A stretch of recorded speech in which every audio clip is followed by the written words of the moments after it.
अभिमन्यु के पुत्र राजा परीक्षित थे। राजा परीक्षित के बाद उनके लड़के जन्मेजय राजा बने।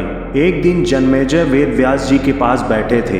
बातों ही बातों में जन्मेजय ने कुछ नाराजगी से वेद व्यास जी से कहा कि जहां आप समर्थ थे, भगवान श्री कृष्ण थे, भीष्म पितामह थे, गुरु द्रोणाचार्य, कुल गुरु कृपाचार्य जी, धर्मराज युधिष्ठिर जैसे महान लोग उपस्थित थे, फिर भी आप महाभारत के युद्ध को होने से नहीं रोक पाए और देखते देखते अपार जन धन की हानि हो गई। यदि मैं उस समय रहा होता तो अपने पुरुषार्थ से इस विनाश को होने से बचा लेता। अहंकार से भरे जन्मेजय के शब्द सुनकर भी वेद व्यास जी शांत रहे। उन्होंने कहा, पुत्र, अपने पूर्वजों की क्षमता पर शंका ना करो। यह विधि द्वारा निश्चित था जो बदला नहीं जा सकता था। यदि ऐसा हो सकता तो श्री कृष्ण में ही इतनी सामर्थ्य थी कि वे युद्ध को रोक सकते थे। जन्मेजय अपनी बात पर अड़ा रहा और बोला, मैं इस सिद्धांत को नहीं मानता।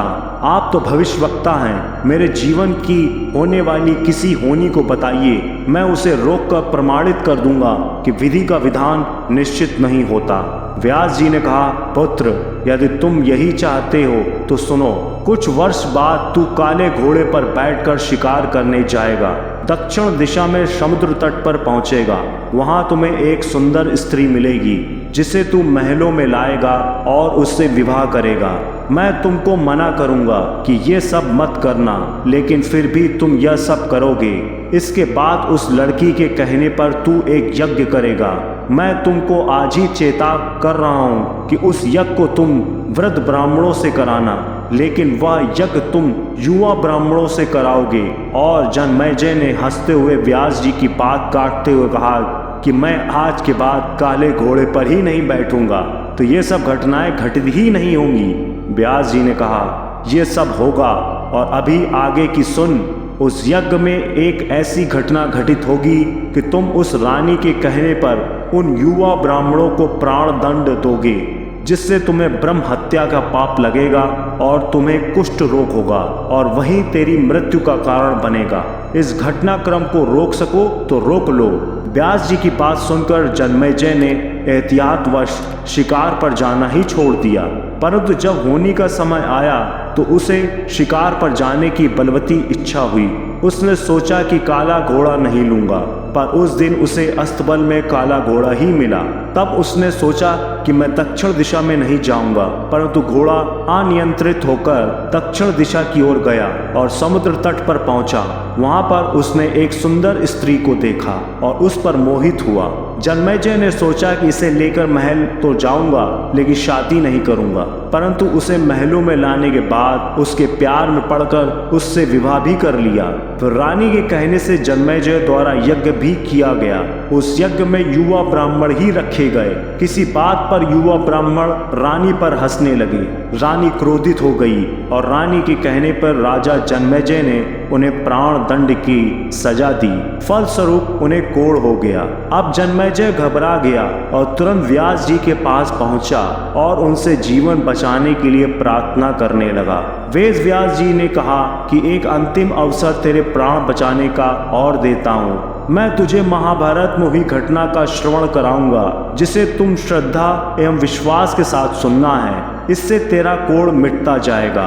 परंतु यदि किसी भी प्रसंग पर तूने अविश्वास किया तो मैं महाभारत का प्रसंग रोक दूंगा और फिर मैं भी तेरा जीवन नहीं बचा पाऊंगा। याद रखना, अब तेरे पास यह अंतिम अवसर है। अब तक जन्मेजय को व्यास जी की बातों पर पूरा विश्वास हो चुका था, इसलिए वह पूरी श्रद्धा और विश्वास से कथा श्रवण करने लगा। व्यास जी ने कथा आरंभ करी और जब भीम के बल के वे प्रसंग सुनाए, जिसमें भीम ने हाथियों को सूंडों से पकड़कर उन्हें अंतरिक्ष में उछाला, वे हाथी आज भी अंतरिक्ष में घूम रहे हैं। तब जन्मेजय अपने आप को रोक नहीं पाया और बोल उठा कि ये कैसे संभव हो सकता है, मैं नहीं मानता।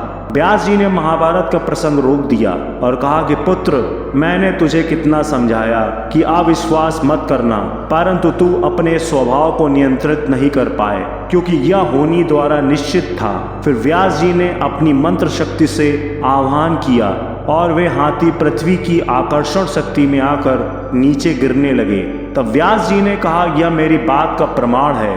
जितनी मात्रा में जन्मेजय ने श्रद्धा विश्वास से कथा श्रवण की, उतनी मात्रा में वह उस कुष्ठ रोग से मुक्त हुआ, परंतु एक बिंदु रह गया और वहीं उसकी मृत्यु का कारण बना। तो दोस्तों, पहले बनी प्रारब्ध, पीछे बना शरीर। कर्म हमारे हाथ में है, लेकिन उसका फल हमारे हाथों में नहीं है। गीता के 11वें अध्याय के 33वें श्लोक में श्री कृष्ण अर्जुन से कहते हैं, उठ खड़ा हो और अपने कार्य द्वारा यश प्राप्त कर। यह सब तो मेरे द्वारा पहले ही मारे जा चुके हैं, तू तो केवल निमित्त बना है। होनी को टाला नहीं जा सकता, लेकिन नेक कर्म व ईश्वर नाम जाप से होनी की प्रभाव को कम किया जा सकता है। अर्थात रोग आएंगे परंतु पीड़ा नहीं होगी। अगर आपको यह प्रसंग अच्छा लगा हो तो और लोगों को जरूर शेयर करें।